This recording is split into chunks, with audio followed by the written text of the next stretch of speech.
Now I'm joined on the line by political commentator Paolo Diana. Paolo, it's always a pleasure to see you on the show. Good afternoon. Good afternoon, Martin. We have Rishi Sunak with your Premier Giorgia Meloni. Meloni, of course, has done a fantastic deal, I would say, with Albania, offshore containment, a way that's really going to stop the boats. Begs the question, how did that go down in Italy? Because we have such resistance in Britain to Rwanda. How did the Italian public react to that deal? Well, Martin, there wasn't so much resistance at all. The Democratic Party says something, but it was more rhetoric than anything else. And they stopped talking about that. I read Italian newspapers every day, and there's no mention about it. No scandal, not only in Italy, but also in the European Union.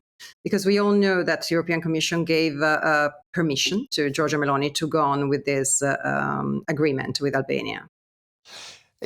I find it astonishing that this deal was done very quickly, and Italy, last time I checked, is in the European Union and in the ECHR. Yet you've had no resistance, the lawyers haven't complained, the media haven't complained, and yet we find ourselves in the UK unable to get a single person to Rwanda. What do you think Rishi Sunak can learn from Giorgia Meloni in his time in Italy? I know. It's a problem, I think, for far left wing press that is demonizing and polarizing the public opinion related to immigration. I think Rishi Sunak is doing well, and he could just implement this idea. I think striking deals with other countries and getting help in processing the visas, this illegal migrants, to see if they're real refugees or not.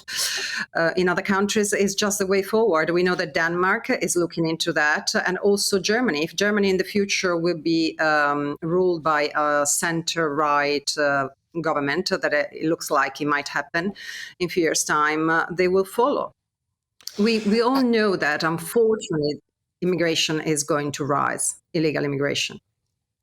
And how popular has this been with the Italian public? Because, again, the press in Britain, the liberal media in Britain has called her a far-right extremist, drags out links to Mussolini. But I'm assuming this has landed very well with most of the Italian public because it's very visible, a very present and a very touchable phenomenon of all these boats constantly coming in far greater numbers to Italy than they do to the UK. Absolutely. But I tell you the truth, Martin, Giorgia Meloni, she's running a moderate government. She's not hard right. This is completely misleading. Everything that I read in the press, particularly in certain press here in the UK, and everyone is scared about the future because we all know that illegal migrants will be a burden for a nation. And also we have to look into who these migrants are. You know that 99% of these migrants are young men coming from poor countries. They are not educated, they don't have money. Someone has to pay for their education, for them to find jobs. It's not easy. We know that Italy already has other problems,